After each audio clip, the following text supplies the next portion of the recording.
हिंदू धर्म में नागपंचमी का विशेष महत्व है। हर साल श्रावण मास के शुक्ल पक्ष की पंचमी तिथि को इस पर्व को मनाया जाता है। इस दिन हर कोई अपनी श्रद्धा के अनुसार नाग देवता की पूजा करने के साथ साथ उन्हें दूध पिलाते हैं। इस दिन पूजा करने के साथ साथ इस पौराणिक कथा को सुनना जरूरी है। आइए जानें नाग पंचमी की व्रत कथा। नाग पंचमी की व्रत कथा सुने बिना आपका नाग पंचमी का व्रत अधूरा माना जाता है। चलिए शुरू करते हैं नाग पंचमी की कथा। जय भोलेनाथ। प्राचीन काल में एक सेठ थे जिनके 7 पुत्र थे। 7 पुत्र विवाहित थे। इन्हीं 7 में से सबसे छोटे पुत्र की पत्नी काफ़ी चरित्रवान और श्रेष्ठ थी, लेकिन उसका कोई भाई नहीं था। एक दिन सेठ जी की सबसे बड़ी बहू ने घर लीपने के लिए पीली मिट्टी लाने को सभी बहुओं को साथ चलने के लिए कहा, तो सभी बहुएं थलिया और खुरपी लेकर मिट्टी खोदने लगी। तभी वहाँ एक सांप निकला। जैसे ही बड़ी बहू ने देखा तो उसे खुरपी से मारने की कोशिश करने लगी। ऐसे में छोटी बहू ने तुरंत उसे सांप मारने से रोक लिया। ऐसे में बड़ी बहू ने सांप को नहीं मारा और सांप उसी स्थान पर हटकर एक और जगह जाकर बैठ गया।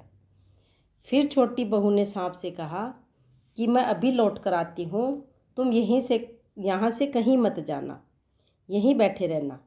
यह कहकर वह सबके साथ मिट्टी लेकर घर चली गई, लेकिन घर में कामकाज के कारण सांप को दिया गया वादा भूल गई। जब छोटी बहू को दूसरे दिन वह बात याद आई तो वह सभी को साथ लेकर वहाँ पहुँची और सांप को उस स्थान पर बैठा देखकर बोली, सर्प भैया नमस्कार।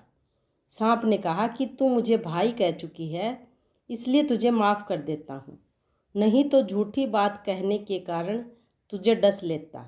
ये मैंने पहले से ही सोच लिया था। वह बोली, भैया मुझसे भूल हो गई, मैं क्षमा चाहती हूँ। सांप बोला, अच्छा कोई बात नहीं, आज से तू मेरी बहन हुई और मैं तेरा भाई, तुझे जो मांगना है वो मांग ले। वह बोली, भैया मेरा कोई भाई नहीं है, अच्छा हुआ जो तू मेरा भाई बन गया। कुछ समय बीतते गए और एक दिन वह सर्प मनुष्य का रूप लेकर उसके घर आया और उसके घर वालों को बोला कि मेरी बहन को पीहर भेज दो। सब हैरान हो गए क्योंकि सब यही जानते थे कि छोटी बहू के कोई भाई नहीं है। तो सर्प ने कहा कि इसमें हैरानी वाली कोई बात नहीं है, मैं इसका चचेरा भाई हूँ। बचपन में ही मैं विदेश कमाने चला गया था और अभी लौटा हूँ, इसलिए यह आप लोग भी पहचानते नहीं मुझे और ये भी नहीं पहचानती। ऐसा सुनकर उसके घर वालों ने छोटी बहू को उस सांप के साथ भेज दिया। रास्ते में सांप ने बताया कि बहना मैं वही सर्प हूँ, इसलिए तू डरना नहीं और मैं तुझे तेरे पीहर लेकर चल रहा हूँ। जहाँ चलने में तुझे कठिनाई हो वहाँ तुम मेरी पूँछ पकड़ लेना। छोटी बहू उसके कहे अनुसार उसके घर पहुँच गई। वहाँ के धन ऐश्वर्य को देखकर वह चकित रह गई। एक दिन सर्प की माता ने उससे कहा कि मैं किसी काम से बाहर जा रही हूँ, तू अपने भाइयों को ठंडा दूध करके पिला देना। लेकिन छोटी बहू को ये बात ध्यान नहीं रही। उसने गलती से सर्प को गर्म दूध पिला दिया, जिसमें उसका मुंह बुरी तरह से जल गया। यह देखकर सर्प की माता बहुत क्रोधित हुई, परंतु सर्प के समझाने पर वह शांत हो गई। तब सर्प ने कहा कि बहन को अब उसके घर भेज देना चाहिए, बहुत दिन हो गए हैं, घर वाले इंतज़ार करते होंगे। तब सर्प और उसके पिता ने उसे बहुत सा धन, सोना चांदी, जेवरात, वस्त्र आभूषण देकर उसके घर पहुंचा दिया। इतना सारा धन देखकर बड़ी बहू ने ईर्ष्या से कहा कि तेरा भाई तो बड़ा धनवान है, तुझे तो उससे और भी धन लाना चाहिए। सर्प ने यह वचन सुना तो सब वस्तुएं सोने की ही लाकर दे दी। यह देखकर बड़ी बहू ने एक दिन ताना मारा कि इन्हें झाड़ने की झाड़ू भी सोने की होनी चाहिए। तब सर्प ने झाड़ू भी सोने की लाकर दे दी। सर्प ने छोटी बहू को हीरो मणियों का एक अद्वितीय हार दिया। उसकी प्रशंसा उस देश की रानी ने भी सुनी। वह राजा से बोली कि सेठ की छोटी बहू के पास एक हार है जो मुझे चाहिए। राजा ने मंत्री को हुक्म दिया और उससे वह हार लेकर शीघ्र आओ मंत्री ने सेठ जी से जाकर कहा कि महारानी जी छोटी बहू का हार मांग रही हैं, वह मुझे दे दो। सेठ जी ने डर के कारण छोटी बहू से हार मांग कर दे दिया। छोटी बहू को यह बात बहुत बुरी लगी। उसने अपने सर्प भाई को याद किया और जब उसका भाई आया तो उसने प्रार्थना की कि भैया, रानी ने वह हार छीन लिया है, तुम कुछ ऐसा करो कि जब वह हार उसके गले में रहे तब तक के लिए सर्प बन जाए, और जब वह मुझे लौटा दे तब हीरो और मणियों का हो जाए। सर्प ने ठीक वैसे ही किया। जैसे ही रानी ने हार पहना वैसे ही वह हार सर्प बन गया।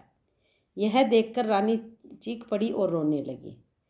जब राजा को यह बात पता चली तो उसने सेठ के पास खबर भेजी कि छोटी बहू को तुरंत भेजो। सेठ जी डर गए कि राजा ना जाने क्या करेगा। वे स्वयं छोटी बहू को साथ लेकर वहां उपस्थित हुए। राजा ने छोटी बहू से पूछा कि तूने क्या जादू किया है, मैं तुझे दंड दूंगा। छोटी बहू बोली कि राजन, धृष्टता माफ़ कीजिए, यह हार ही ऐसा है कि मेरे गले में हीरो और मणियों का रहता है और दूसरे के गले में सर्प बन जाता है। यह सुनकर राजा ने वह सर्प बना हार उसे देकर कहा कि तुम अभी पहन कर दिखाओ। छोटी बहू ने जैसे ही उसको पहना वैसे ही वह हार हीरो और मणियों का हो गया। यह देखकर राजा को विश्वास हो गया और उसने प्रसन्न होकर उसे ढेर सारी मुद्राएं पुरस्कार में और दी। छोटी बहू घर लौट आई। उसके धन को देखकर बड़ी बहू ने ईर्ष्या के कारण उसके पति को सिखाया कि छोटी बहू के पास कहीं से धन आया है। यह सुनकर उसके पति ने अपनी पत्नी से पूछा कि सही सही बता, यह धन तुझे कौन देता है। तब उसने सर्प को याद किया। बहन को मुश्किल में फंसता देख उसी समय सर्प वहाँ प्रकट हुआ और कहने लगा कि जो मेरी बहन के आचरण पर संदेह करेगा मैं उसे डस लूँगा। यह मेरी धर्म की बहन है। यह सुनकर छोटी बहू का पति प्रसन्न हुआ और उसने सर्प देवता का सत्कार किया। ऐसी मान्यता है कि उस दिन से नाग पंचमी का त्यौहार मनाया जाने लगा और स्त्रियां सर्प को भाई